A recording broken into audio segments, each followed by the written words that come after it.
Hey, everybody. Welcome to the East Coast Hockey Dads. It's hosted by myself and Johnny White, where we're going to talk all things hockey with a special emphasis on youth hockey.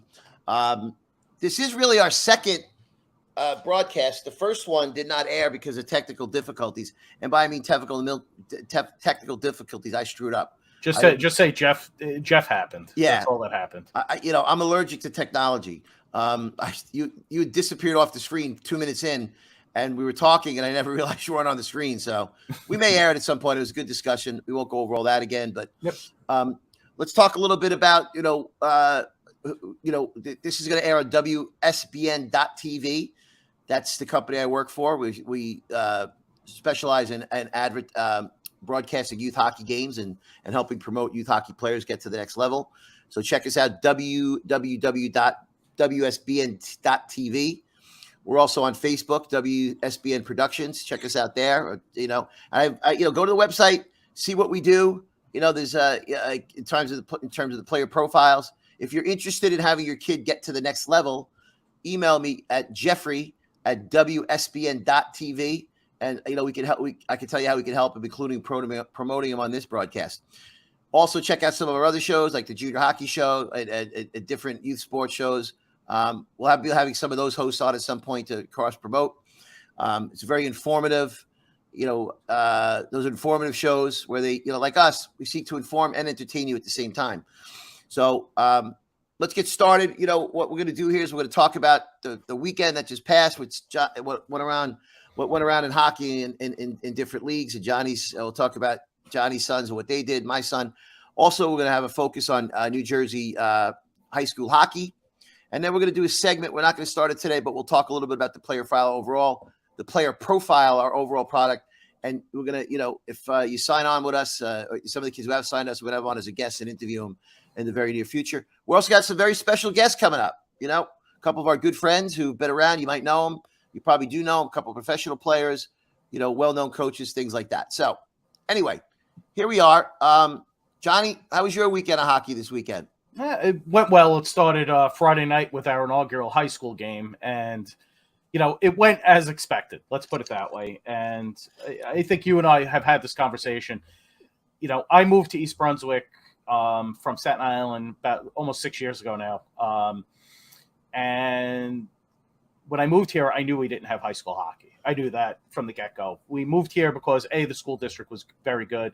B, I was still working in Manhattan at the time, so my commute, believe it or not, was easier from here to Manhattan than it was from Staten Island to Manhattan. I mean, you're from Staten Island, the traffic, just the bus routes. I had to go through Jersey anyway. God, it's so overcrowded.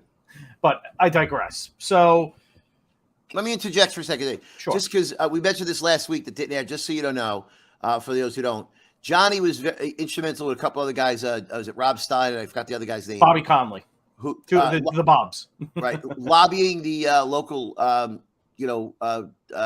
would you call board. it? The Board of Education. To create and start a high school team in South Brunswick. East Brunswick. I keep getting that wrong. It was a hard prospect. Johnny did a lot to make it happen. Lobbying the board, getting helping getting the funding and started the team. So those kids now have a place to play high school hockey, which they didn't have in the past, thanks to Johnny and his hard work. And, you're doing God's work, Johnny. That's, with nothing to benefit from it. And just, out of the good of your heart, you did it. And you deserve credit for that. So does Rob and the other guy. He'll now be known as the other guy. The Bobs. The Bob. So anyway, go ahead. So, it went as expected. Look, we're not looking to win a state title by any stretch of the imagination. We did a combined, which is, we see a lot of it in New Jersey, a combined hockey team with two other towns, East Brunswick, South River, and Spotswood. You can see the jersey right here. This is my younger son's jersey. South River, East Brunswick, Spotswood. We played our first game at Pro Skate on Friday night to a packed house. We're playing the defending GMC champions. John knows a lot of kids. My older boy knows a lot of boys on that team as well. So, of course, there's the ribbing going back and forth about that. My younger son, Sebastian, if you know him, he's a little guy. Fierce. He's fearless, but he plays with a chip on his shoulder. No problem mixing it up in the corner. No problem. you hit his goalie. He doesn't care if you're 6'2", he's going after you. Love that Anyway, kid. so he got lit up by one of John's teammates from Woodbridge, and I was in the scorer's table, and I went Who lit him up? Patrick Rennie.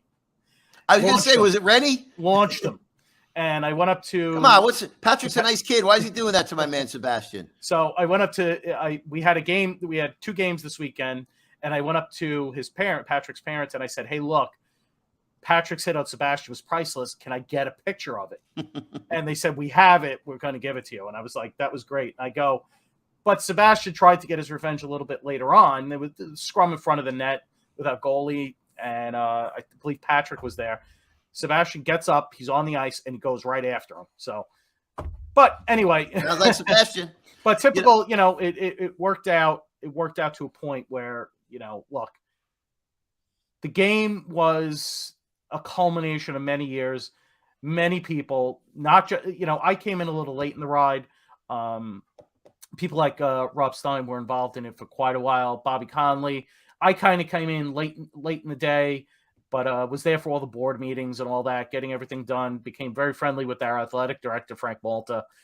But we were very, look, again, the talent is limited on the team. We do have kids that could play, kids that are just starting out, which is fine. Everybody, everybody's going to get a shot, but we're not looking to reinvent the wheel. We don't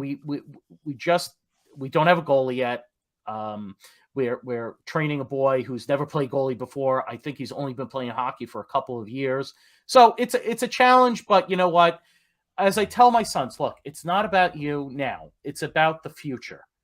Okay? This town hasn't had high school. From what I found out this weekend, they had a team in the 70s. I go, but notwithstanding all that, let's, for argument's sake, they've never had a team. And this is a momentous occasion. They're building a municipal complex within our town that's going to contain 2 ice sheets that's slated to open in 2024. I go, eventually we'll get there. We're just not there yet. But this is, again, it's not about my boys. It's about just doing it. Now you're going to get your varsity jacket, your varsity letter. I did it in high school. I was able to get it. And yeah, but that was for Farrell. Come on. We don't care. I can't help it that you went to St. Peter's. And just so you guys know, we went to rival high schools. St. Peter's. I went to St. Peter's. He went to Farrell, and they've had a rivalry for 50 years, and we go back and forth. I can't say on the air what Johnny says about us, so it would be politically incorrect. But just know that we're friends. There's not a lot of respect when it comes to talking our high schools, because that's how we treat each other. Though I had tons of friends who went to Farrell, and just like you. So and same. I had a lot of my fraternity brothers from college. I mean, my chapter was founded in college. My fraternity's chapter was founded by Peters and Farrell hockey guys. So so go figure. Yeah. So anyway, getting back to what I'm saying, it's not about them. It's about the future. I'm happy that my boys will both letter in a sport in high school, because they kind of gave up baseball. I tried to get them into other sports, but hockey's always been their focus. I'm a big proponent of, look, play as many sports as possible, but So they am just I. gravitate towards hockey more. And, which, is fine. They can throw, it's not like some of these kids that you see or hear about these days that just stick to hockey. They don't know how to throw a ball. They don't know how to shoot a basketball. That's my son, by the way. Yeah, my kids know how to do that. I wanted Jackson to play other sports, but he refused. Right. Refused to do No, it. but it's all good. By the way, go back a second, Sure. because I think it's important to mention your goalie. I was talking to a couple of dads at the Westfield High School game last night, and I was saying that, I was talking about, what you guys are doing, and that you didn't have a goalie. A kid's playing for the first time. You talk about a kid that should be commended. Correct. And the courage that he has. Like, Yes. I would never do that. Having never played, to step in and do that. And the kid deserves a lot of credit. He's a real champ, the kid. So you should mention his name. He did. His name is Eric. I just forgot his last name. I don't have the roster in front of me. He goes to Spotswood High School. I believe my son said he's a junior. Let me tell you something. The kid made 22 saves in 36 shots. Again, the game was over after the second period because we lost 15-1. But listen, hats off to this young man for A, having the courage to do this. Yeah. And B, going out and just making trying to make saves. I go, we can't ask anything more. I mean, you're not a trained goalie, but guess what? You went out there and you did the best you could, and your teammates were had your back the whole way. I told you the story what Sebastian did. It's I commend him very much. And he signed up for a beating. The kid signed up for a beating every game. He deserves a lot of credit. And he came out of the locker room with a smile on his face. So that's all you can ask for. I was questioned a lot about this because everybody knows we don't have a goalie. I was getting texts from everybody because I know, you and I, we know a lot of people in the hockey community. They're like, "Oh my God, you play, you finally got your high school team. Do you have a goalie?" And my answer was always no. And they're like, "Are you still going to have a team?" I go, "Yes," because we have waited so long for this, and we tried so hard to get this done through the years that we can't let this, or albeit it's probably one of the biggest positions on the ice, we couldn't let this derail all the work we've done all over the course of the last few years. I think had COVID not happened, you and I might be having a different conversation now. We might still have the goalie that we had lined up. I don't know that. I can't. But I will say this. We couldn't let that derail. No way. Derail anything. Look, we're going to take our lumps. We're going to be a laughing stock. But you know what? It's all good. In the end, people look back. My boys will look back on this, and they'll be like, "Oh, man, do you remember those 2 years, that year? It was tough, but, we had a lot of fun doing it." And then my typical son, he's already, complaining to me about the coaching and the lines. I go, "John, take a deep breath, relax. We're here to have fun." I go, "It's not about you. Stop." No matter what you did. And Sebastian just goes out with a happy-go-lucky look on his face. "All right, whatever. Okay, we're going to do this." Starting from scratch. Yeah, you never had a chance to be, winners. You're founders. That's what you should be known as. Well, here's the good news, Johnny. There's a lot of high school teams in Jersey who don't have a goalie either. So right. like that. There's not a lot of them that are good. So it's. And I also heard Friday night, but they're a little bit better of a team. Princeton doesn't have a goalie. That's just really? one I can think of off the top of my head. That's what I heard. Is that right? Yeah, that's what I heard.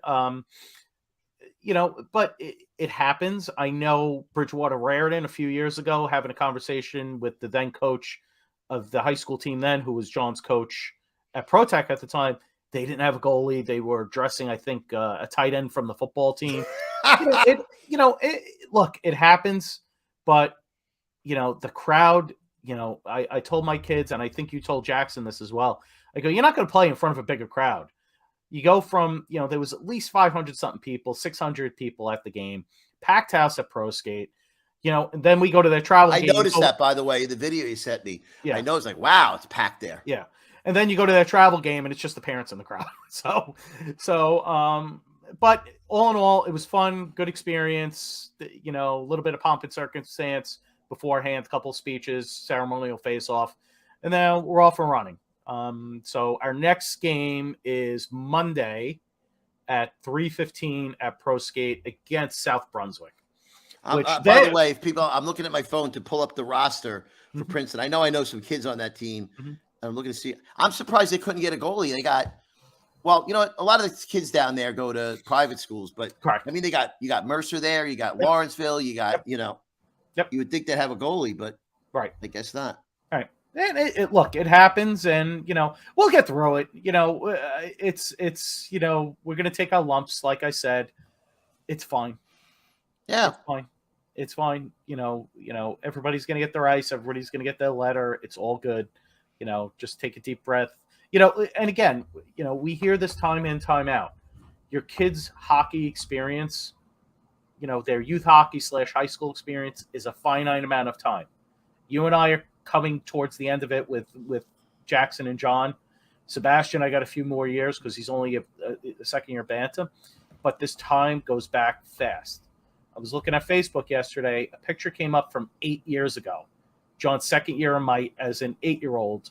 It was a game we had out in Port Washington against the Long Island Edge. And I go, "Oh, my God, it's been that long." But you remember it like that. It feels like it happened yesterday. I saw, Jackson's first coach, Matt Satoli, yesterday, who owns X Hockey, the stores. And we were talking about Jackson's best friend is Jack Pilata, who he met as a Mite. Yep. They played together for a few years. I know his father very well. I went to high school with his father. Uncle Joey. Great person, by the way. And Jack's done. At the end of the year, he's going off to college. He's done with youth hockey. It's crazy. Yeah, I think when I saw Joe over the summer, he said he was considering somewhere down south, which is I think Tampa awesome. is his first choice. I think it's Tampa. Yeah, and they have a really good club team, from what I understand. Yeah, so. D2 club team. I'm not sure if they're ACHA or the new one CHF, but they're a D2. They're pretty competitive. You look at a lot of these club programs, especially the D1, D2. They do well. Schools like Liberty University, which is probably the cream of the crop in the ACHA D1, they play, they've played NCAA D1 and D3 schools. I believe UNLV, which is one of the top ACHA D1 schools, just played Alaska Anchorage a couple of weeks ago. I mean, they lost maybe 6-1, 7-1. I forgot what the exact score was. I think they played a pair of games. But I think with COVID, the NCAA kind of loosened the rules a little bit. Yeah, so you're seeing this more and more. You're going to see this more and more of the club programs maybe playing these D3, D1 schools. I think it has happened in the past. Again, I don't have a lot of experience with this yet. I'm sure I will in a couple of years. But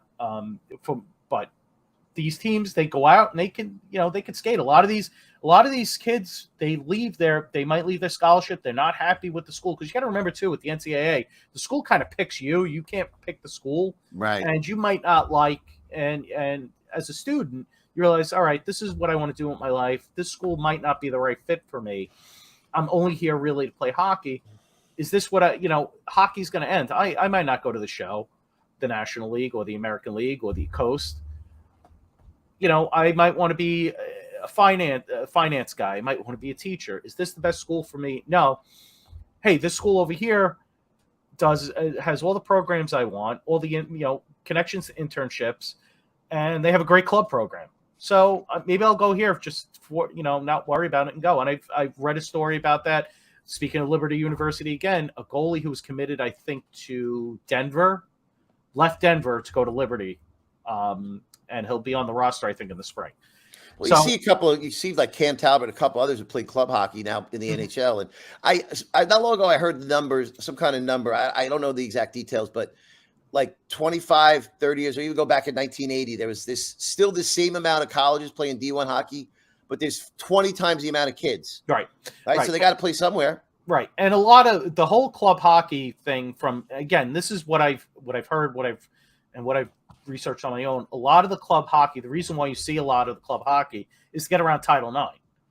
Right. So an NCAA program, they have to create, equal men's and women's programs. But, and that's all through the athletic department. That's all part of Title IX. And it just celebrated another major anniversary this year, Title IX.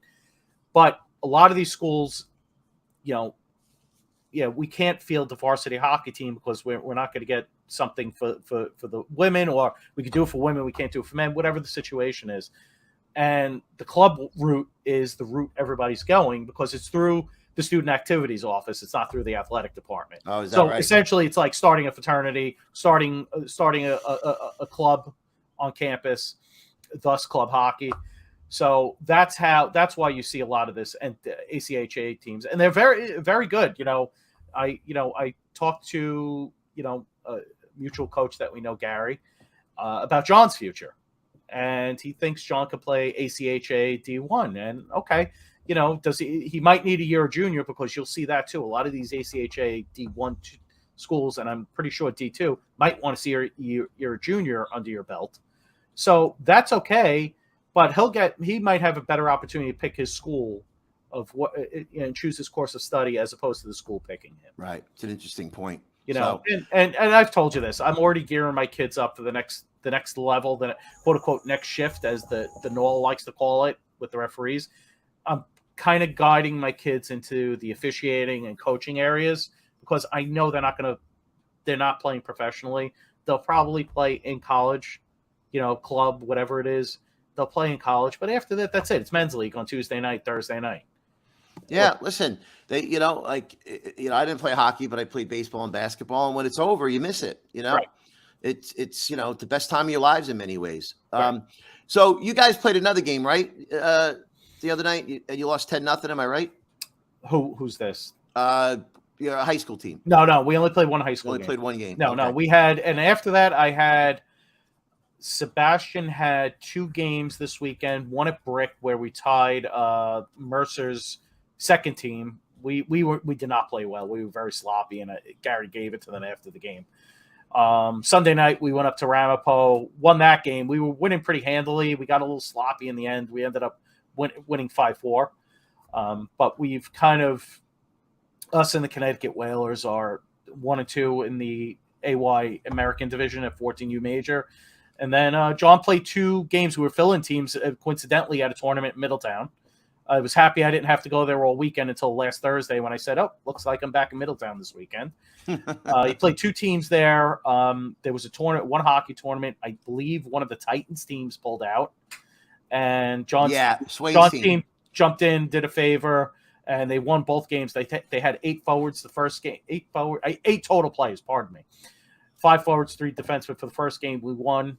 Second game, they had 10 forwards, and we won that game as well. It was a team from Florida that, believe it or not, Ed Jovanovski's son was on. Oh, is that right? Jovocop's son was on. So we won that game, and that was it for the weekend. He was scheduled to have 2 games this weekend, but they were canceled yesterday. We got a couple of injuries that we're still dealing with in conflicts with high school hockey, so we're not going to have – it was decided we're not going to have enough kids for these 2 games, so I think they were just canceled. So, which is fine. Makes sense. My birthday weekend, so I'm away from the rink. Last year I was in Minnesota, as you are well aware, for my birthday weekend. Oh, that's right. we weren't. No, we were there that weekend. We were there. You didn't go. You didn't go. Carmen came. I didn't make either of the Minnesota trips last year. Yeah. So, and that's just the roundup. You know, we. By the way, practice. What we should talk about is that 08 Titans team that Gary Biggs took over this year. That he coached both of our sons last year. We're both big Gary fans. That team won what? 1 game in the American last year? 2 games in the American. And now they're fighting for first. And you know what? There was always talent on that team. Mm-hmm. They were undisciplined. They were a bunch of wild horses, but they never had all due respect to our good friend Andy Goyach, who's a great coach, but he didn't, he coached them last year, as the hockey director, because I just think that, he just didn't have the time to put into the commitment to those kids that would help them get better like Gary can. And that's not a knock on Andy. It is what it is. But there's talent on that team. And now last year, they won 2 games. Now they're fighting for first place. Yes. And good for those kids. We both coached them in the spring and summer. They're great kids. They're a little wild at times, They had bad habits that Gary has corrected. They're a lot of fun. They're good hockey players. And, I was looking at the stats, seeing my man Matty Cartagiano with 20 assists. Jack Dowdy, putting some points up. And so same with your son, Sebastian. Wenzel's a really good goalie. Connor Keelan, who came over from Tier 2, playing really well. Mike Lynch. Yep. I got to mention everybody. My man, Danny Cartaliccio. James Cartaliccio, excuse me. Lucas Laranjaro, who moved to D, and Gary's, Gary and I were talking about that last week. He mentioned it. And I said, yeah, I saw him play. He's really a fit there. Mm-hmm. Very good hockey IQ. Very good. Yep. Him and Matt have very, very, very good hockey IQ. And then there's big time Dante DeLuca. I call him big time because he, to give him a hard time. Playing with a shoulder he needs surgery on, playing really well. Dumas lighting it up with a lot of goals. Have I forgotten anybody? I think you hit everybody. Aiden Merriams. Aiden, Lorenzo Titnegro, who's playing well too. Very good. He kept us in that game on Saturday where we looked like we were skating through sand at some point. He lives in the town next to us that plays for Scotch Plains Fanwood. Yes. So nice parents, good kid. Yeah. So we played with him in a prior. It's funny. With our 2 goalies, they were my son's goalie at the same program, but at 2 different times before we got to the Titans. Oh, is that right? That's funny. My our old coach from ProTech laughs about that. He thinks that's great. By the way, I saw him last night. I saw Pat. We played. So let's segue over to Jackson's high school hockey. Ridge. You played Ridge last night. Played Ridge last night. Beat them 4-1. They're the 9th ranked team in the state. They won states last year. Very good. They lost some good players. Very good team. Yeah, I was not impressed last night. I know. But they were Mr. Barabanov, Igor Barabanov, who's just a fantastic player. He's got called up to the UHL for a month tryout. Ridiculously talented kid. He was missing. I don't know if they're missing anybody else, but we won 4-1.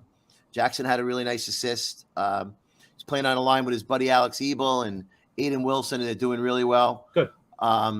Your boy Raber playing really well in goal. Yeah. Nice win.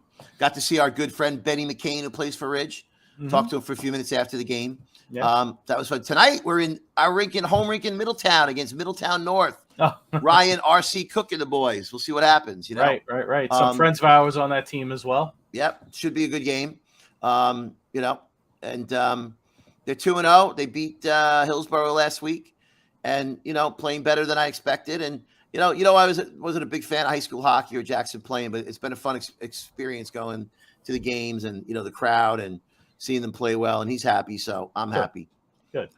We had his Titans team had a really interesting weekend, and there's a lot of interesting things in the AY 06 division. So we played the undefeated Junior Flyers Friday night, who we lost 2-1 previously. We scored at the end. It was a buzzer went off, but the ref disallowed it, but it was in. And that was, we played without Phil Birmingham and my son, two of our top 6 forwards. And so we played them Friday night. It was a great game for the first 2 periods, back and forth. They'd score, we scored. We went toe-to-toe with them. We made 2 silly mistakes in the last 30 seconds of the second period, gave up 2 goals, and then they locked us down and beat us. We remained undefeated, but it was a really good game. My friend Michael Schmelzer, Scott Schmelzer's son, had 4 points, lit it up, and, taunted our bench every time. And, I saw his dad in between periods, and he said, I said something to Michael about that. I'm like, Scott, what he's doing is responding to our kids. It wasn't like he didn't initiate it. I guess our kids do something like this with the tap of the head where they score something, and he gave it back to him. And, Jackson told me that in the car. And I'm like, you know what? Maybe next time he jackasses, may not want to rile the kid up, because he scored 4 points tonight and pretty much, answered it with his play on the ice. So interesting, though, they went the next day and lost to Valley Forge in a big upset. Team. Yeah, not as good as they used to be. We beat them, but they could beat any team any given day. Good, well-coached team, some talented kids. So they just I guess they were they looked past them for whatever reasons and lost. Right. Saturday night we played the undefeated New York Saints, who were 14-0, including having beaten the Avalanche previously. Yes, and I've known that team for a long time. I like and respect the coaches and the players. They play clean. They're classy. They've always been a top team in the AY, but could never get past the Colonials, who won it 6 years in a row. Like, who couldn't get past them? And then, the Avs took over and have been dominant the next 2 years. So they've, they play a very disciplined game, well-coached team. And it would, they're 14-0. So we tied them 3-3. Should have beat them. Outplayed them the whole game. Outshot them 41-27. At one point, we're out shooting them 37-18. Mm-hmm. But they're a good team. They don't, they don't beat themselves. They found a way to tie it in the third. It went to overtime, and Nick Reichar is our best player. Skated through everybody, made a great move. And had the goalie beat, but he tripped over the goalie because the goalie came out and played aggressively. Uh-huh. But we played with it. We went to toe-to-toe with them. Very very well played game. Mm-hmm. Very easily could have won it. But look, that's the thing. People, I try and tell people all the time, you have to learn how to win. Yeah. How you define that, you can define it many different ways, but you need to learn how to win. We haven't learned how to win yet. We will, because we got some talent. We're getting better. It would have been nice to win, but I was very pleased with how well we played and how we stayed with them. Mm-hmm. Interesting side note to that. Schmelzer was texting me, asking for an update because, they're fighting for first place with him. Then I got a text from my friend Charlie Windward at the Avs. And Ori Jacoby, our buddy Ori. Oh, good buddy, Ori. Yeah, so when I told him it was 3-2 after 2, Ori told me they were going nuts at the table because they had a team dinner. They were up in Rhode Island, and they were trying to put the game on, and they couldn't find it. And I was like, well, we're not in Middletown, we're in Brick. And, so they were watching it at the team dinner, cheering us on, which is pretty funny, and I'm a little disappointed we couldn't come through for them. We did take a point from the Saints, but they were really rooting us on. And that's, that's the fun part of this, So, and then, from now, the Avs inched a little closer to the Saints, who are now 14-0-1. But the Avs have 2 losses, so it's going to be hard for them with very little time to catch them for first place. and everybody thought the Avs would walk through the division. Right. They're clearly the most talented team in the AY by a lot. Right. But this is a problem what people don't understand. Like so the Avs recruit from all over the country at U16, and they get the most talented kids they can get. The problem with that is that doesn't make a good hockey team, and they have a tendency to lose games. We almost beat them. They have all this talent, but they haven't gelled. The chemistry maybe isn't right. And, kids are already looking to move to the next place next year. So just because you're talented doesn't mean you're going to be good. So as talented as they are, they're struggling a little bit. Yeah, it looks like I'm looking at the standings right now. Looks like the Saints have 27 points. The Avs have 20 points, but the Avs have played 2 less games. Right. At this point. So, the other part of that is the 3 playoff spots are pretty, the first 3 are pretty much guaranteed because they're so far ahead. The Junior Flyers, the Saints, and the Avs. The battle for the 4th spot is going to be really interesting. It's going to come down to us, Valley Forge, PHC, or the Royals. I would have thrown the little Flyers in there, but I think they've fallen a little bit too far behind. Though we play them Saturday night, and they've had our number the last 2 years. Well-coached team. Yeah, very well-coached. My friend Joe McKay is on the staff over there. Look, you can make a case that we're the most talented out of that group. However, that doesn't matter. PHC, they beat us 4-0 in the AY. We beat them 1-0 in the NAPHL. But they're a really well-coached hockey team. They don't have any superstars, but whatever system they play it really well. They got 2 really good goalies. And, they probably have the easier schedule going forward. The Royals, who we split with, we lost, on a late goal, 3-2. Then we beat them in overtime. Basically, it's going to – and Valley Forge is always Valley Forge. So, we lost a couple of games earlier in the season that, maybe we shouldn't have lost. That's, going to make it harder for us. Mm-hmm. So we basically have to, pretty much run the table with the exception being the Avs and the Saints. Yeah, you got to play flawless hockey. Yeah, if we went out with other those games, we'll make it. But 1 or 2 more losses, depending on what else happens, is going to really put us behind the 8 ball. Right. Listen, I'm under no illusions if we go to the playoffs, what's going to happen, It's like that old expression, if you don't know who the sucker at the poker table is, it's you. Right? So we're the patsy for the other 3s, but we'll give them a game, and it'll be good for the experience for the kids, and they can build on next year and, maybe also get an invite to districts depending on the standing. So I'm hoping we make it. We're starting to come together as a team. Nobody in a million years would have thought we would have played the Avs that close. Mm-hmm. Junior Flyers, we played them very close, and the Saints we tied. So we're right there with anybody. It's just a matter of getting over the hump, and hopefully we can. Right. This weekend we got the little Flyers. We got to go down to Aston, play them there. That'll be a tough game. Hopefully we could pull it out. And then the next day we got the Connecticut Elite, who are 0-7 and struggling. But you know what? At U16, there's no gimmies, right? That team could easily beat us. As we know, last year, I don't know if you were on the team yet, but the Connecticut Chiefs, we beat them pretty badly in a beastly game, like 6-1, 7-1. And then we went up. Oh, you were there. That's right. Yeah, and then we went up there that Friday night and that lost. Drive from hell. That almost 4-hour drive up to Newington on a Friday night. And they beat us 7-1. Yeah, killed us. It wasn't a close game. And taunted us every second of the way. Taunted us every. Oh my God, it was unbelievable how much they taunted us. Yeah. So you never know. Just anything can happen. So we'll see. Be an interesting weekend. So the 08s are off for a couple weeks now, right? Yeah.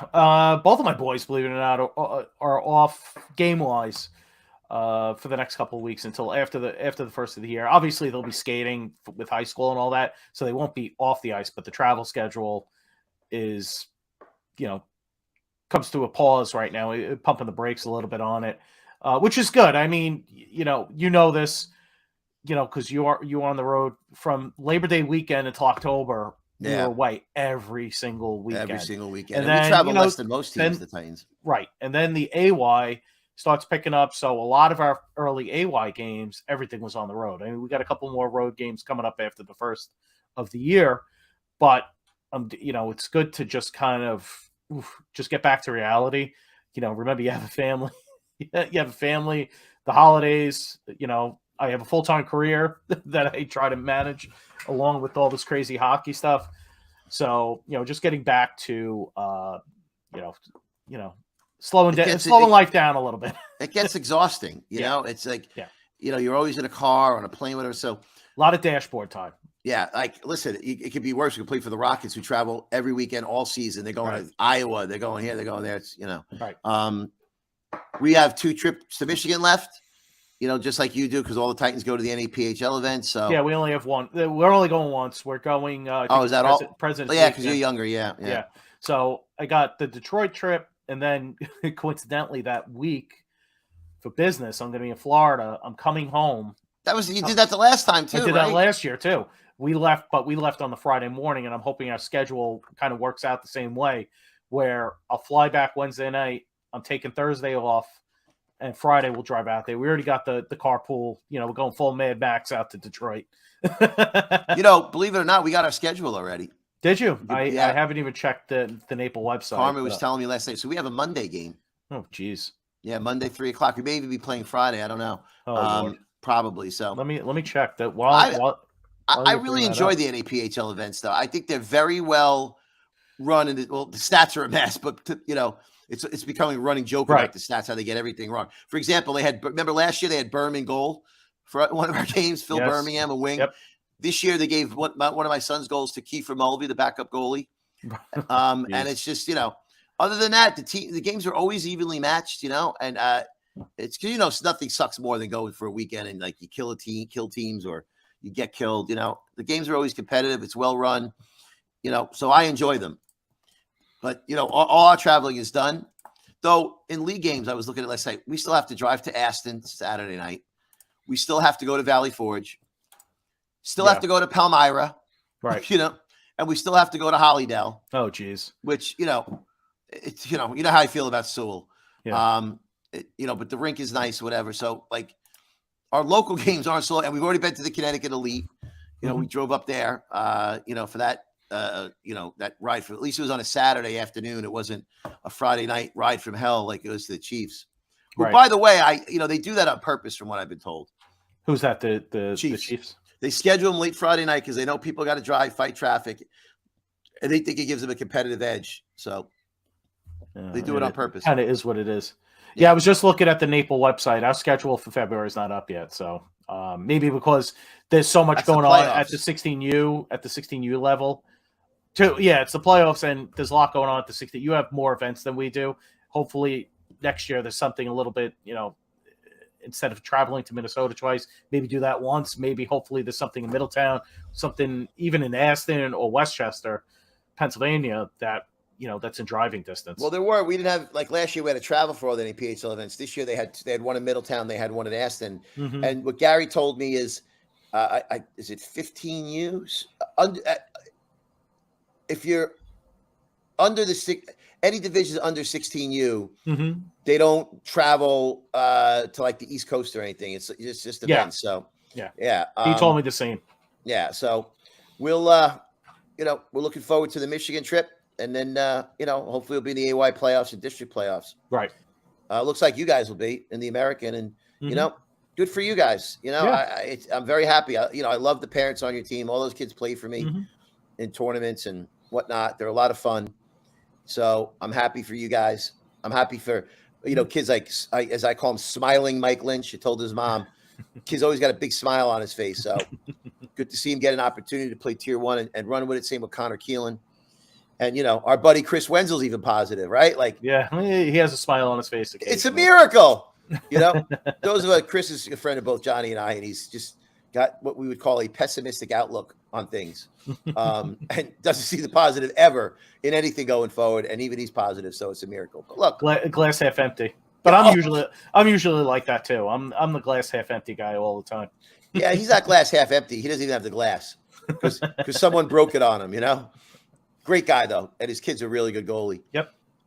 So and then I was looking at the 09 division last night where I have friends in the Colonials, and you have we're both friends with Scott Berzamato on Serpico's 019, mm-hmm. and you and I thought they weren't going to do well in that top division because Wilkes-Barre and PHC are really good. PHC is a top 10 team.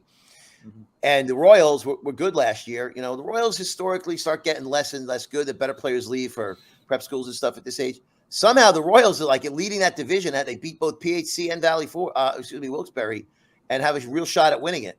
So that's going to be an interesting race. Like PHC's got the great Rocco Pelosi and the great what's the kid's name, Brady Scuderi, I think is something, and one of the best coaches around, John Bunting, who's the head coach, and it's going to be interesting. And Wilkes-Barre is a very well coached, well run team.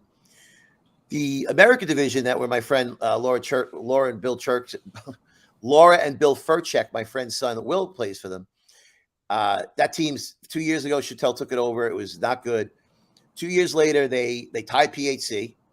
They are leading the American division. They're competitive against Wilkes-Barre and the other teams. Mm-hmm. And it's not the most talented team, but Chattel's a great coach. I watched their game last year when they played the 09 Titans, who like the 09 Titans could skate circles around their team. They tied them 1-1 earlier in the season. I watched the game in Middletown. It was 1-1 going into the third. And Timmy Hansen, as you know, her other son Bobby plays on your Woodbridge team. He plays with really good goalie. Was standing on his head, playing great. But what was interesting about it is just those kids, like the Colonials. The Titans were much more faster and talented, but the Colonials kept them to the outside, limited their opportunities. You can just see how sound they were, their structure and their discipline, and that's all Chattel. Mm-hmm. And you know what? Now he's adding more talented players to that team. Right. Now they have a foundation to build off of. Just in time for all the what always happens with the Colonial players, they leave. Because there's no junior team, and the better players go to prep school. Chattel won't coach next year because of the high school conflict, but they're leading the American division. I don't know too much about the younger teams. I know the Titans 2010 and coached by Jimmy Dowd is pretty good, and so is the 11. The U18 Titans team has played really well. They've only played a few AY games, but they've beaten some teams. It's a very good team. The American teams we won't talk about. I got some friends on that team, and it's just been a rough year for them. So, and then high school hockey. Back to that for a minute. It'll be interesting. Like I never expected Westfield to compete for a state title. It's not it's just not something I think about, but they could maybe make it. I'm looking at the rosters, and they're just as good as anybody. If they get on a little bit of a run, who knows? Maybe they could sneak into a state final, and which would be a great experience for my son. We were both there last year. Yep, watching I was there with you. Yep, watching the Ridge game and the CBA Del Barton game, and it was a really fun atmosphere. And I hope he gets to experience that someday. I really do. Yeah, chances are my kids won't, but they enjoyed watching their friends. And that's the good thing. And we spent a lot of time on high school hockey, but I just want to kind of leave it at this. That experience at the Prudential Center last year was a lot of fun. Coming from New York City and playing, in the Catholic High School League, the Staten Island Ice Hockey Association / New York Ice Hockey Association. Yeah, we used to get good crowds, but holy God, those high school state championship games last year, they were a lot of fun. A lot of chanting back and forth, especially during the CBA and Del Barton game. Oh man, that was a big crowd, and the CBA fans were rabid. And it was great. Congratulating friends of ours. Because we know a lot of people. Our kids have been playing a long time. These kids, it's a small nuclear family almost. So you congratulate this one, and you feel bad for this one who was playing in that same game. I knew a couple of the referees out there last year, one of whom I've known for many years, going back to Staten Island. It's a great atmosphere. On that note, I was really happy for Benny McCain to be on that Ridge team because he was on the Rockets for a lot of years. They didn't win a lot of games. To see, he didn't play a lot in the final, but he was just as excited as anybody when they won. Right. We saw Pat Alvin there, got to congratulate him. His sons go to Ridge. The CBA is full of Titans kids, and Andy's our friend. We were happy for him. Mm-hmm. Jackson's really good friends, Phil Birmingham, Connor Gagnon, Luke Delaney were on that team. Franny Donahue was the team mascot, even though he didn't make the varsity. There he is on the bench and in the group photo. Love Franny. He's a great kid. Yeah. And then, other kids like Antonio Donahue got to be a part of it. And, who else won that? Governor Livingston won too, right? Governor Livingston, I think they won C. The public C. So they're apparently rivals with Westfield. That's their rival. Oh, really? Yeah, and we know a few fun kids. Game. Yeah, we know Scotty Kappen on that team, and Teddy Baum, and his brother Jordy Baum, and I forget who else, but that was fun. the Ridge game was fun watching Barabanov play. He's a terrific hockey player. And, you know, it's great atmosphere. Jackson was sick and couldn't come. And at that time, he was considering CBA. It would be interesting if he was there and he saw the atmosphere, if it would have changed his decision at all to stay at Westfield. I doubt it would because of the reasons he stayed, which is, he wanted he has a group of friends that he's been friends with since grammar school or elementary school, and he didn't want to leave them. And, I wanted him to go to CBA. My wife wanted him to go to CBA, even though it would have been a struggle to get him down there. We probably would have had to move. I wanted him to go just for the opportunities to be a part of that atmosphere. And, would he have made the varsity? Maybe, probably, but he wouldn't have played a lot. But he's the alumni, the networking would have been really good for him when he graduates someday. But you know what? He decided to stay where he is. He's happy, so it's the right decision. And they're still a very good team, and I'll be rooting for him because of my buddies Luke Delaney and Connor and Phil. Funny story about Phil, who Jackson he plays the CBA, made the varsity this year. Oh, great kid, awesome, funny as hell. Yeah. So Jackson's JV team was playing him last year at Warrenenko, and I was unhappy Jackson didn't make the varsity because I thought he should have. Whatever, and I could care less about it. I didn't even want Jackson to play JV because it was not a challenge for him. So they beat us 7-2. Phil scores, and I'm standing behind the net, and he comes over to chirp me and rub my nose in it, through the glass.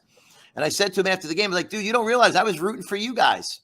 I don't want to play in JV hockey. And then, of course, our good friend T. Britt, my buddy, his son plays for that team, and Franny, like, it's just, a lot of friends there. And it was nice to see them win, Cartagiano had a kid on that team. I know I'm forgetting people. Like, I can't remember all of it, but, now this year it's loaded with Titans this year. I mean, my goodness. Yeah. The goalie, Skrupka, is their goalie. He's a sophomore, plays for Gary's 17, which, by the way, we should get back to the AY for a minute, talk about that. So Gary's, when he took on that 07 team, it was, awful. I think only a couple of players stayed. I helped them, you helped them recruit and bring the team. Now, 2 years later, they're dominating the American division. Yeah, they're doing well. They're playing really well. They're probably the best team in the American. And they can hold their own against national teams. No superstars, but a very deep roster. That's, I look at their stats and I think everybody's got 2 or 3 goals up and down the lineup, Yep. They just, they throw 4 lines at you. They got 2 really good goalies, a very solid defense. And you know what? Well-coached team. And I'll be rooting for them to win the AY. I hope for, Gary's taken 4 teams in a row. He's taken that we're at the bottom of the division, and it's a lot of work, and he's turned it around. And, that's why he's such a good coach. Yeah. And a really good guy too. Yeah. And it looks like they're tied right now in points with the Royals, but they've played 3 less games than the Royals. Yeah. I think they are clearly, from what I know, I've seen the best team in the 07 AY in the American.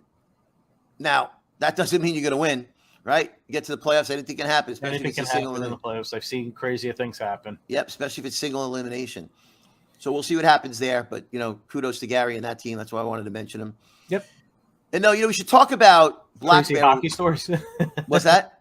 Or the Black Bear or the crazy stories? We'll get to the crazy stories in a second. So Black Bear started the EHF and the THF, which a lot of teams have joined. It's a Tier 1, Tier 2 league. And, I follow it a little bit because a lot of our friends play there. We should mention that. It's competing with the, AY as the and the NJ and the DVHL. Yeah, I think they're from going the to AHL perspective. The NJ, as is a mess. It always has been. So, I think eventually they'll end up, folded team. Maybe not. Who knows? The AY, they're competing for kids and teams in this area. And it's an interesting league. A lot of the kids we know playing it. They match up teams very well. And it's a lot of parents who are playing that league complain a lot because it's kind of unorganized at times, and it's the matchups always aren't great, and you travel all the time to play the games because it's an East Coast league. It's not just Atlantic District. But as I say, it's their first year, right? And Black Bears, there's a debate going on how good Black Bear is for youth hockey because they bought 37 rinks and teams. They're monopolizing everything. So, but you know what? There needed to be competition. The NJ was a mess Like they did nothing about the problems in the league because they didn't have to. They had no competition. Yeah. Now they have competition, and as I tell parents who complain, it's like, look, it's their first year. It's Yeah. got to develop over time. Yeah. So that's opened up as an alternative, and we'll see where that goes. It's going to be an interesting dynamic.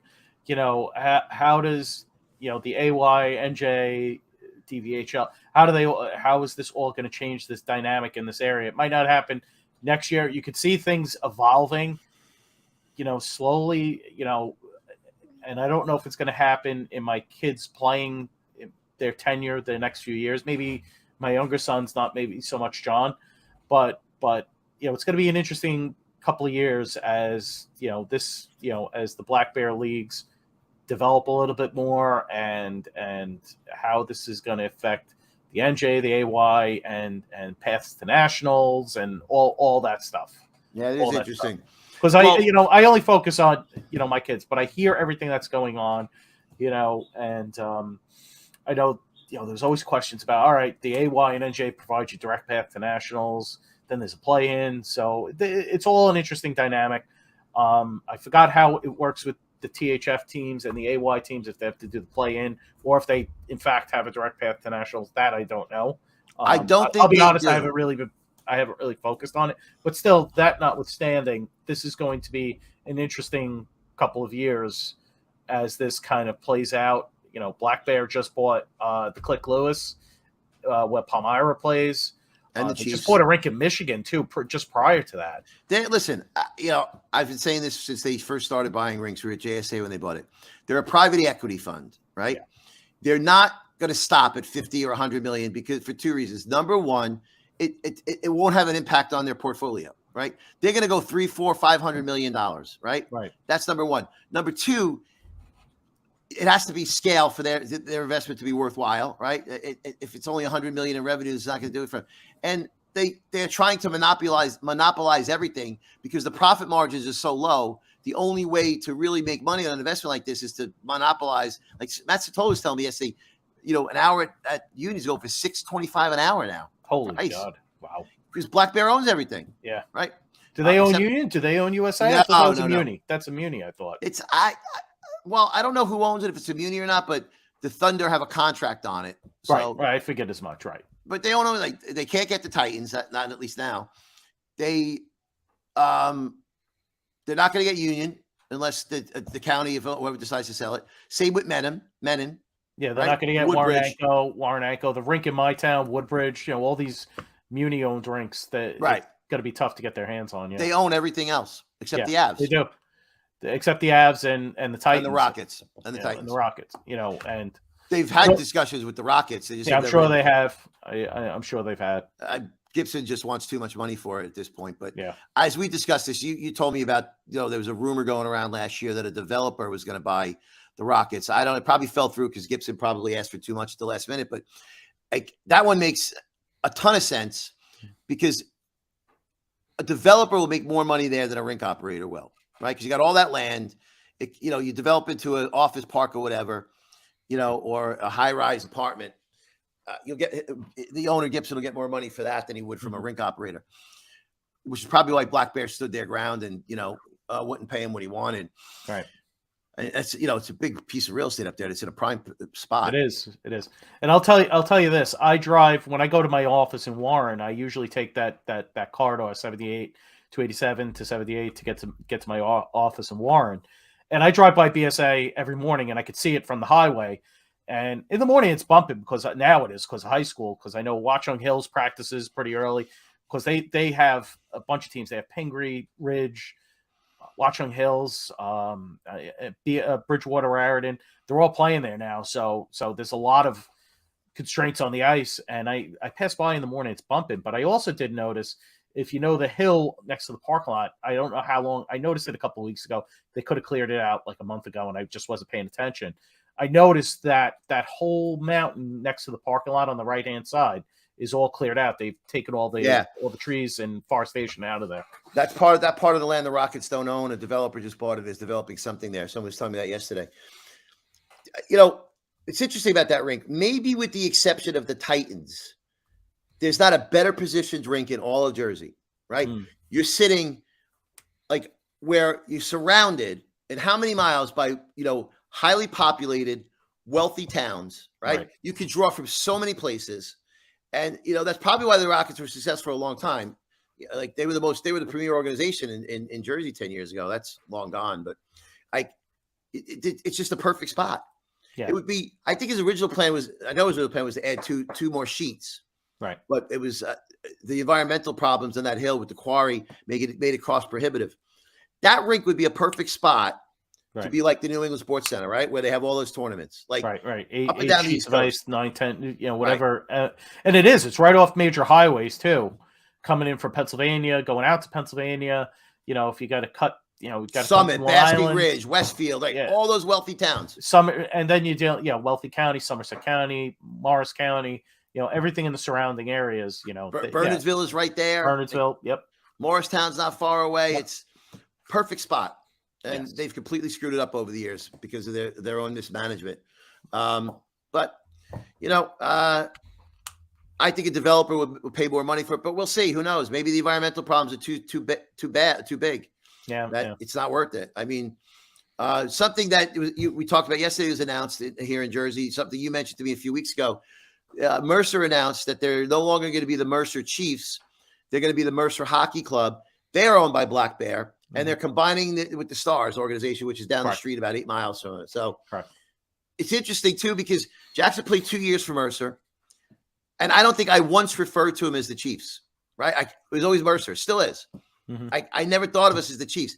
I'm sure they do it away with the Chiefs name because of the Indian names are going away. I'm sure that's why they did it, but they're really known more as Mercer as the Chiefs anyway. So we'll see what happens there. And if I'm not mistaken, I think actually, if I read the press release yesterday, I think they're still going by Mercer Chiefs Hockey Club or something like that. Oh, really? I don't know if they've totally eliminated the Chiefs name yet. I could be wrong on that, but that was what I heard a couple of weeks ago.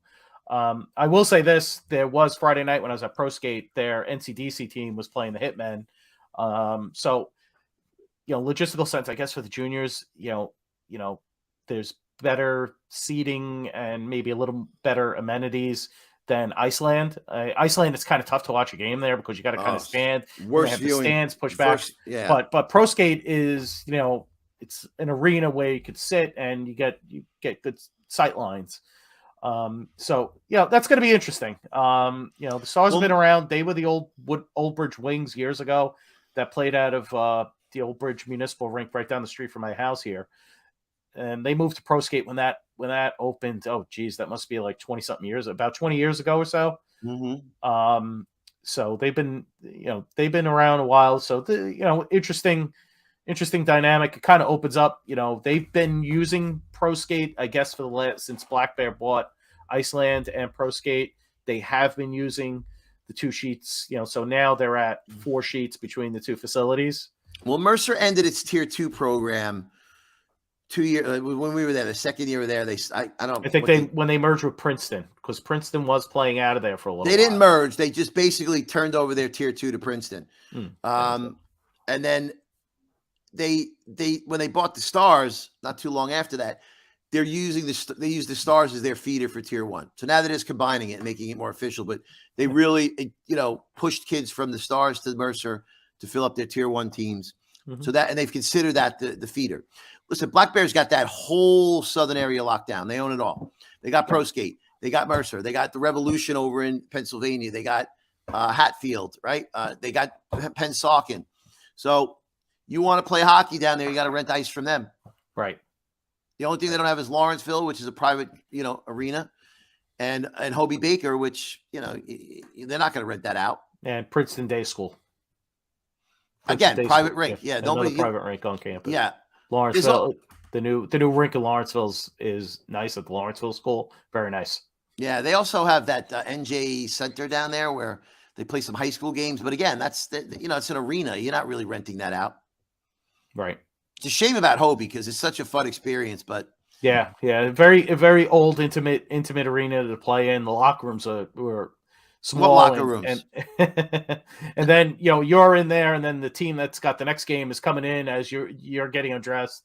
But it was fun. There's a lot of history in that arena. Yeah, we went to a college game for my birthday a few years ago. Yeah, we went. I've been to a couple of Princeton games there. It's a Great lot of atmosphere. fun. But Great atmosphere. you know, I guess they want to attract more talent too, so they're building a new arena on campus. So Well, they have to. Their facilities cannot compete for a top Division I college. They just don't have the facility. So that rink is supposed to get built, but it's been like in the works for 3 or 4 years already. They're building it down by the river on campus. right. God knows, when it's going to be done. Prince is a very wealthy college, very wealthy town. But something John Gordon, my good friend who lives there, told me is there's a very small subset of socialists who live in the town. Oh boy. So, and they're very active politically. So they like the town and the college always has to cater to them, like kind of buy them off. So like anytime they got to do something, it takes a long time because of the red tape or whatever.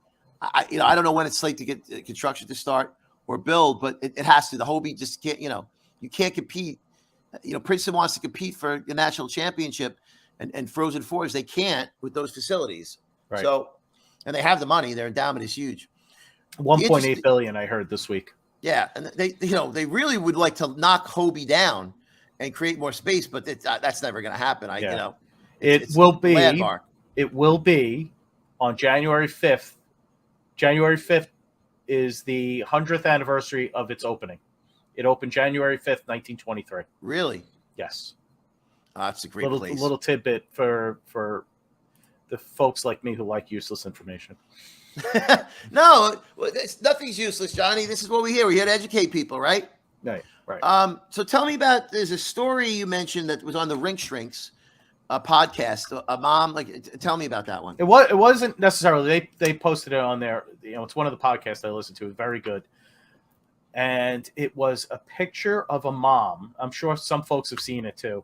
It was a picture of a mom climbing on the boards, yelling down to a referee. And if you could find it online, I don't know how to share it yet on this, but I would definitely share it. It's a mother standing on the boards, hanging over the glass a little bit, yelling down at this official on the ice. And this is the problem, why they cannot retain officials. It's not, the coaches and all that. It's the parents just acting out of control. And I've said this in our last show.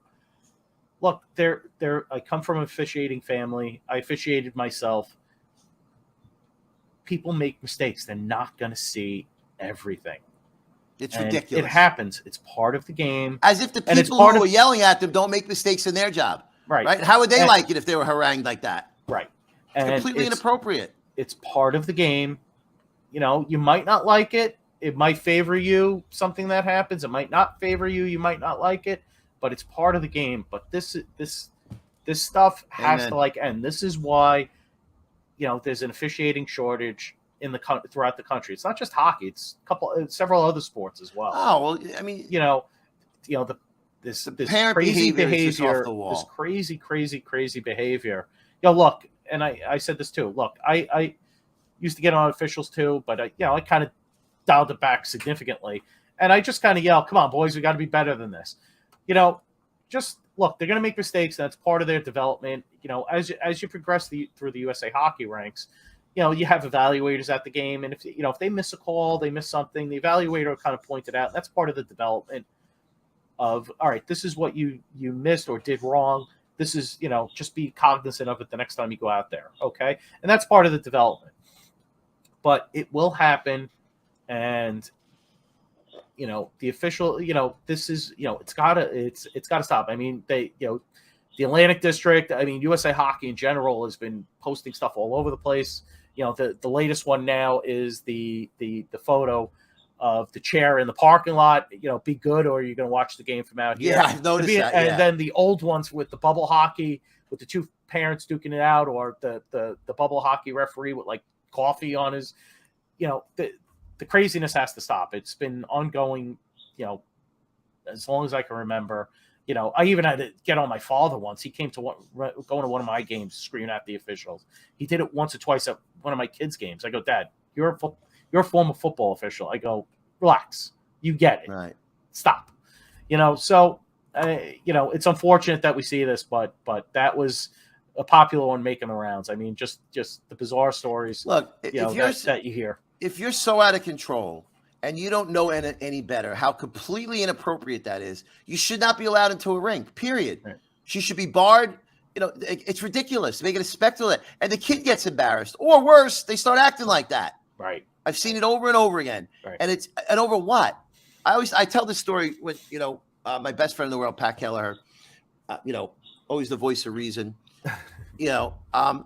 I said, if I had a conversation with Pat, I was thinking about when Jackson was younger. Hey, Pat, I got into a fight with this parent. He was so awful. The guy, like the way he was talking to people and kids, saying about kids, awful. I got into a fight. He'd say, yeah, okay. So you got into a fight with an idiot, right? Yeah, but I was right. Oh, sure. So let me get this straight. A person acted like an idiot, which happens every day in life, and you got into a fight with him. Like, good job. You're an idiot too. And I'm like, you know what? He'd be right. Like, it's completely inappropriate.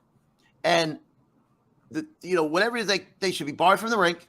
Because if you don't know better by now, how ridiculous that is, right? And by the way, parents who yell at refs, never in the history of the game has one time a parent yelled at a ref and they changed their call. Right. Not once. Right. Oh, and by the way, what are we talking about? Sometimes 10, 11-year-old kids' games, it's meaningless in the grand scheme of things. Right. Like, it's ridiculous. And by the way, most of the time the parents are wrong anyway. Right. So, when coaches do it too, it's completely inappropriate. Right. Because they should know better. But it goes on and on and on. And if you don't know any better, there's no hope for you. Right. Like standing on a glass to yell at a ref. Right. You remember the video of a mom who went on the ice like not too long ago and punched the ref? Yep. I don't even know what to say to people like that. Like, it's just, they should not be allowed in a rink. And then people, because, I'm telling my boys, look, this is a good way for you to make money. John's going to be driving in a few months. Listen, I'm not buying you a car. You got to do something. This gives them flexibility, make their own schedule, go out, make a few bucks. But, at the same time, I think you and I had this conversation last year that you wouldn't let Jackson do it because of stuff like that. No way. For the little bit of money he gets? No way. Yeah. So, this is kind of the problem that it's hard to attract and retain officials. Well, and then you put like kids like Johnny, who are 17 years old, trying to make an honest living, work, buy themselves a car. They get put in positions where they got an adult screaming at them and yelling at them and acting inappropriately. Like, right. And that's a lot to ask of a 17-year-old kid to throw a coach out of the game. Like, they're taught to respect adults, especially being a hockey player. And, now they got this idiot screaming at them and berating them and bullying them, and they're in an impossible position. Yeah. Yeah. I mean, I got tons of stories from when I officiated from games I've been at.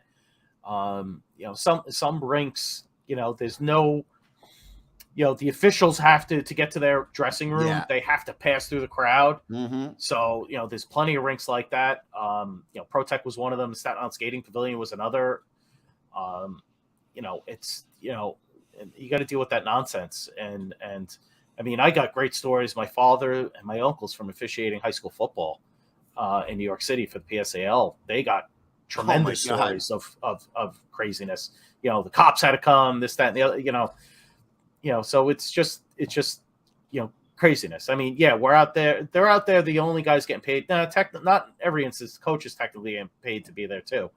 But at the same time, look, they're trying to do a game, and sometimes, these young officials too, when they're on the ice talking to coaches, they're still young. They're working on their communication skills. They got to, they got to work to articulate a little bit, better. And that's what I think frustrates some of the coaches I've spoken to, especially dealing with younger officials. That's some of the feedback I've gotten. And that's fine. That's a development thing. They'll get over that. That's a matter of just maturing and having conversation and engaging in conversation with people.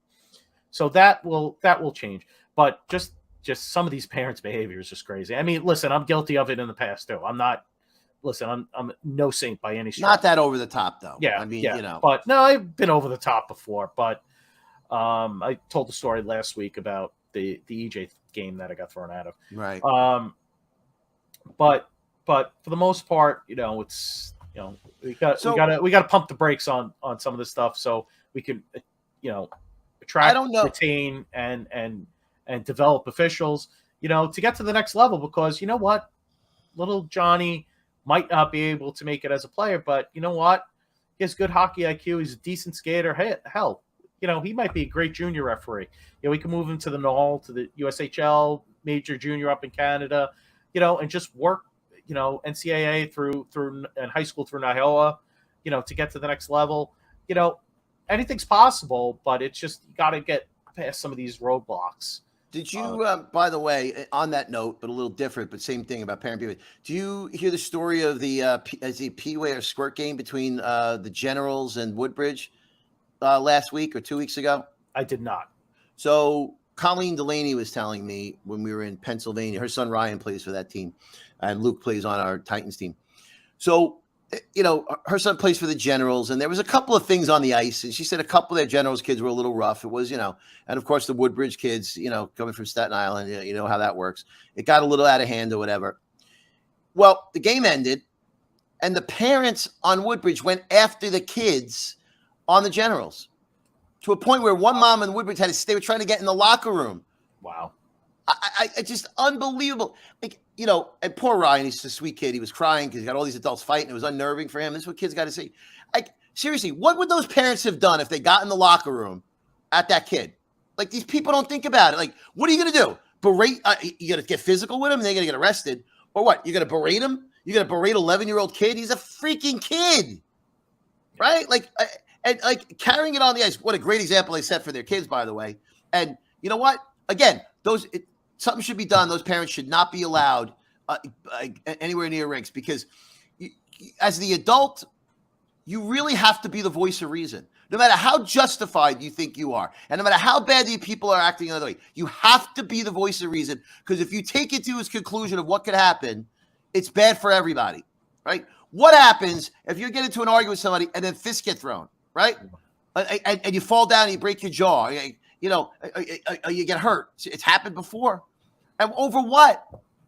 It just drives me nuts, because people don't think it out. Okay, so I'm going to go in that locker room and get after that kid. Okay, let's say it happened. What is going to happen there? Tell me anything good that could come out of it. Yeah. You're going to traumatize a bunch of kids. You're going to maybe get arrested. You're going to look really bad to about that these people care. It's just over what? Over what? A stupid hockey game?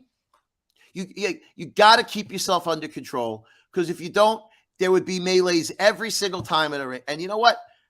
You could be, and I don't care how justified you are. I've seen some of the most awful behavior from players and parents on another team, and I've kept my mouth shut because for my own good. Okay, so what if I get into it with this guy? I'll even say, what if he pulls a gun? Then what? Right? Or how my son would be humiliated if I got into something and I got barred from the rink. It's just, and I should say one thing. I don't want to, sometimes people miss my humor about Staten Island. I grew up there. So I apologize for the Staten Island reference. I'm not referring to all Staten Islanders. I grew up there. I love it. I have some great friends still there. But there's a subset of people who on that island who come in looking for fights at every rink they're in, and they always have a chip on their shoulder. So let me preempt any apologies or I got anybody upset, because I didn't mean to,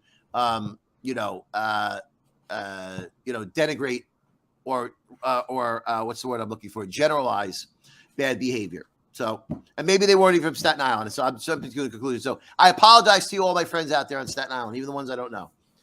I like to joke about Staten Island. I grew up there. I loved growing up there. It's a great place, but it's also, it's got a subset of people that, are not the easiest to deal with in youth hockey. I'm going to leave it at that. So, so to your point, we hear these stories all the time, Johnny, right? All the time. It's not a weekend goes by where we don't hear something or we don't see something. And I'm sure it's not exclusive to this area at all. No way. I'm sure it's everywhere. It's not just, we shouldn't just, we're talking about it because it's youth hockey. It goes on in every sport. I hear stories about baseball. Oh, no doubt. Basketball, any sport where I have soccer. And those are probably worse because you have a closer access to the officials, right? Right. Basketball, for the most part, baseball, you're on top of the court. hockey, there's a little bit of a buffer zone. Yeah, they got the glass, boards. and you're not going to go onto the ice, because you're crazy if you do, but you're more likely on a baseball field because you don't have to worry about falling on the ice. Yeah.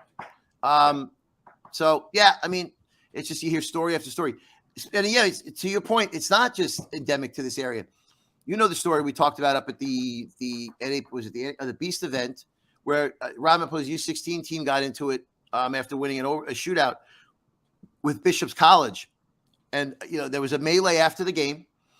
One of the kids on Ramapo sustained a broken leg. He fell in the fight. Another kid got 12 stitches because he got hit over the head with his own helmet. Yep. And the coach of Bishop's College got arrested after the game. Yeah, that was a Canadian. Was that a Canadian team, Bishop's College? By the way, I don't know the guy. I forgot his name. But according to Gary, when I sent him the video, he's like, I hope that's not so-and-so. It looks like Bill's guy. Because he's a very well-respected educator and coach, right? Coached 30 years, a teacher at that school. Has a great reputation for doing right by his kids. And in a moment, had a 30-year career thrown away in one moment because he told his kids to go after it. Don't allow, because Rambo kids, I guess, were taunting him after they won. And he told them to go do something about it. And they did. Mm-hmm. And apparently, my question was, how'd they know to arrest them that quickly? They heard him on Live Barn. They interviewed the kids afterwards. They were told the coach said to go get him. Now, did he want anybody to get hurt? Of course not. But you're asking 16-year-old kids. You're sending them into battle, right? And that's what I mean. Like, a 30-year career, might even lose his job as a teacher. Over what? What? And what lesson do you teach your kids? That you can't deal with taunting? Yes, it's obnoxious, but what happens in real life? You're going to fight every time someone does something to you when you're older? And yeah, kids got hurt. They didn't mean, it didn't mean for them to get hurt, but yes, you did. When you think about it, what else you tell them to do out there? Go out there, and you should be out there and shake their hands, right? But if you tell them to go after them, you want them to hurt them. Yeah. It's just, and over what? By the way, the teams had had won 2 games between them. You're that competitive over a game. You're going nowhere anyway. It's just, it gets out of control. So now, one last thing I'll say about that. I was trying to find the humor in things. So you telling me that story reminded me of a story I read a few years ago, like the top 10 worst parents in youth hockey or something. Mm-hmm. I can't remember. One of them was, it's really bad. I shouldn't laugh, but it's funny. In Canada, there was a mom. They were playing in a championship game, her son's Bantam team. There was a mom who stood behind the other team's net. And every time they came into that, she'd lift her shirt up and flash her boobs. Oh, geez. That's the teenage kids, so they get distracted. Oh, boy. Can't make this stuff up, man. Could you imagine that poor kid? Yeah.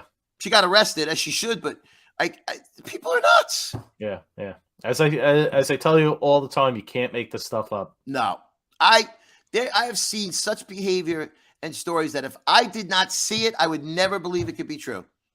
And when I tell people, they don't believe it. Like, no way. I'm like, you would not believe what parents have done. Like, some of the worst things over nothing. Nothing. It's just, but it's society in general. We're a very self-absorbed society where, we need instant satisfaction and we can't let anything go. Right. So, we always have to fight stuff and prove we're right. And, more importantly, prove the other guy's wrong. Right. Listen, I'm guilty of that myself. I've grown up over the years. I still am a little immature because when I see people take advantage or bully people, it drives me nuts. I can't let it go sometimes. So I'm not perfect. But look, that's why you should listen to the show. You learn from our behavior so you don't make the same mistakes. We all have moments, instead of responding, walk outside. Right. And just try and have fun at the rink and don't take it so seriously. Right. So, all right. So last thing we want to talk about is our player profile at WSBN. We signed Johnny up. He's going to be one of the, one of our profiles. What's that? The guinea pig. Yeah. So what we do here at WSBN, besides broadcast hockey games for different clubs, we have what we call our player profile. And what we do is we build a profile from your son. We video his games. We have it professionally done by our TV production people. And it's not like these other places like, Pro Scout Preps or Max Preps and NCSA where you send them the videos and they put highlights with no context or you do it. It's a profile, meaning it's like something you'd see on the NHL Network where you interview the kids, we interview his coaches, we talk about them, show highlights, a full profile. And then we're going to promote it here on this show and our other shows and our website and our games. You get a lot of attention. It's a way the way I describe it to my friends like yourself and others is it's not some magic formula that's instantly get your kid recognition. It gives him another tool and an area to get promoted that he doesn't already have. And talking to scouts like Gary Biggs and other coaches, there's, you got the kids, the 10, 50% of the absolute blue chippers have already committed to D1. And, then you got the bottom 20% who aren't going or aren't looking to go anywhere.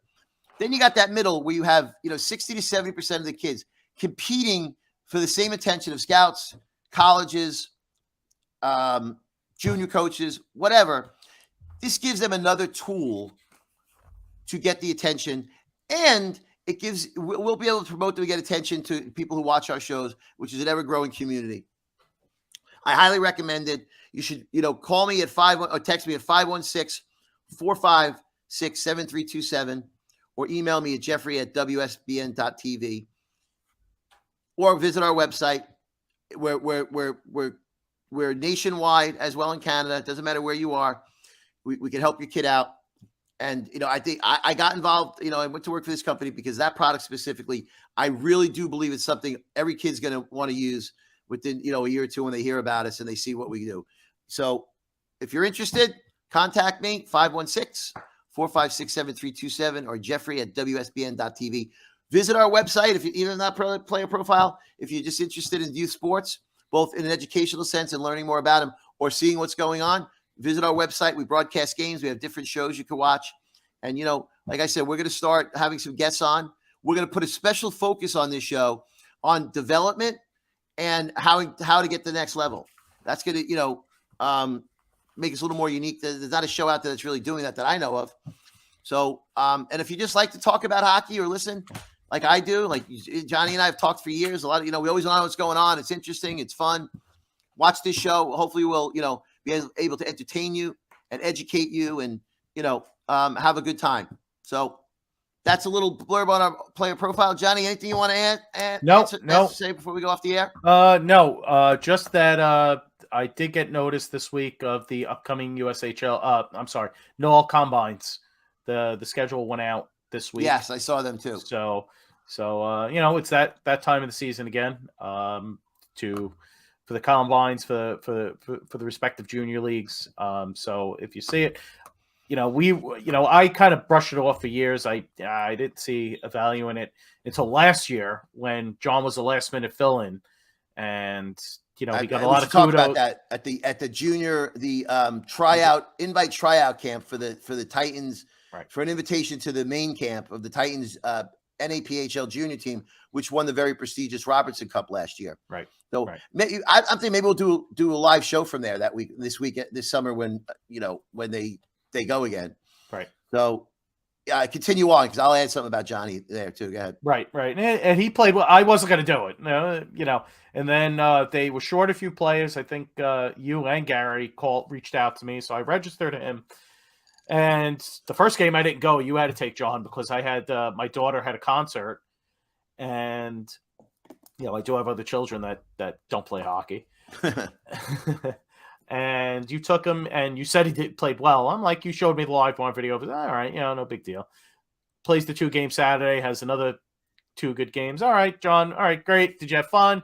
Yeah, it was fun to play for these, see these people again. Blah blah blah blah blah.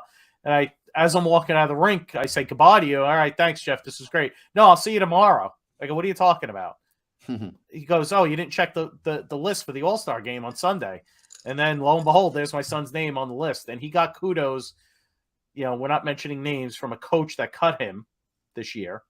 Got a high praise from a coach that cut him this year as he was walking out the door, I believe on Friday night, because I wasn't there.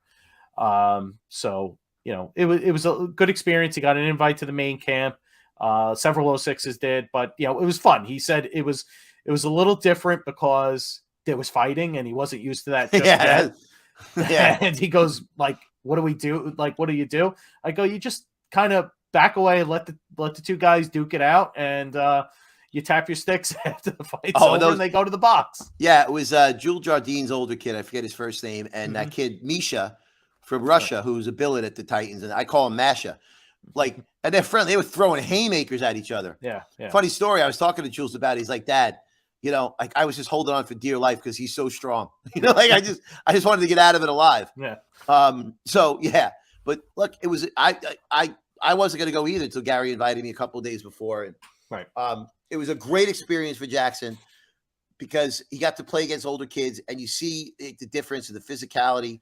And him and Johnny did really well, and they gained confidence from it. So they ended up with an invite to the main tryout camp, which they didn't make the cut. Very few, I think only 306s did. I didn't expect it. They were playing against men, but you know what? They showed really well, and it was a great experience.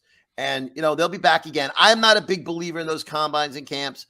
Yeah, I think they say they're there to get you noticed and all that, and I think there's some truth to it, but I don't know. It's I think most of them money grabs.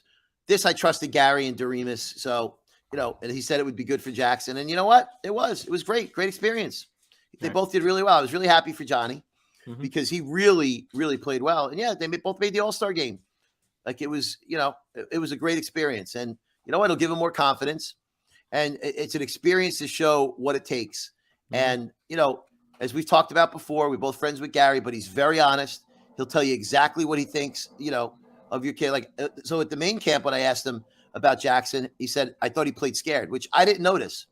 He's like, Jeff, I think he was a little timid. He adjusted a little bit because, those are grown men he's playing against, but I think he played a little scared. I was like, wow, I didn't notice that, but it's great experience. So maybe we'll definitely cover that and do a live broadcast. And, as the spring comes, we'll talk about a lot of these combines and, the money grabs with some of these tournaments, like, that these coaches convince you to pay $500 to come to a tournament. And, it's all bullshit, but we'll talk more about that. So yeah, tis the season. We're getting it. Season's almost over already. Yeah. A halfway point. You got the holidays. Once January comes, you're like, oh my God, it's already March.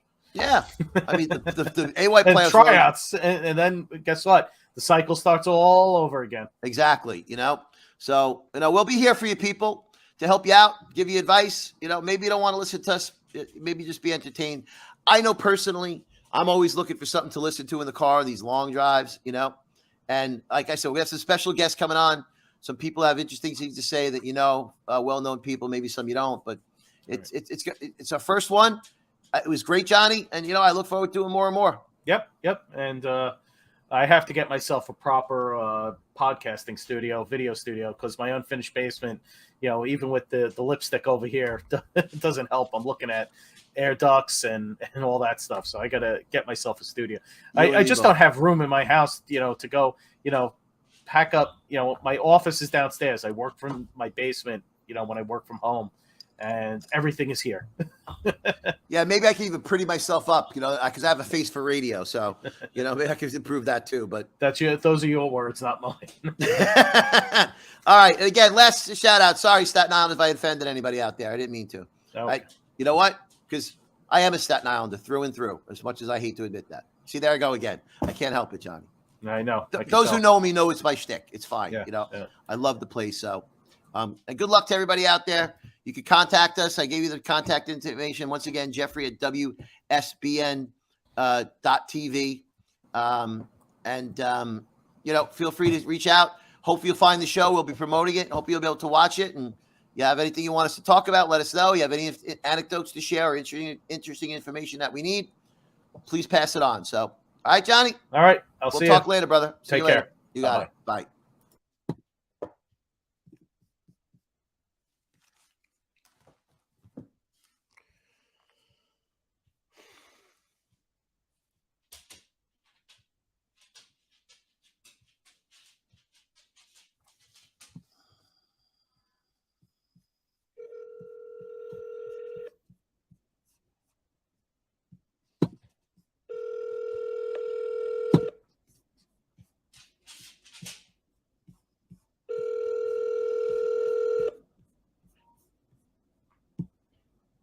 Yo. Hey, how are you? Hold on. I just finished the broadcast. Okay. It's an hour and 26 minutes. I don't know if that's too long or not. Yeah, it will be. Okay. I guess we could either edit it down, or you tell me a time frame to stay in, and I'll stay in it. It's probably too long too, because it's going to lose people's attention. People just don't have an hour and a half.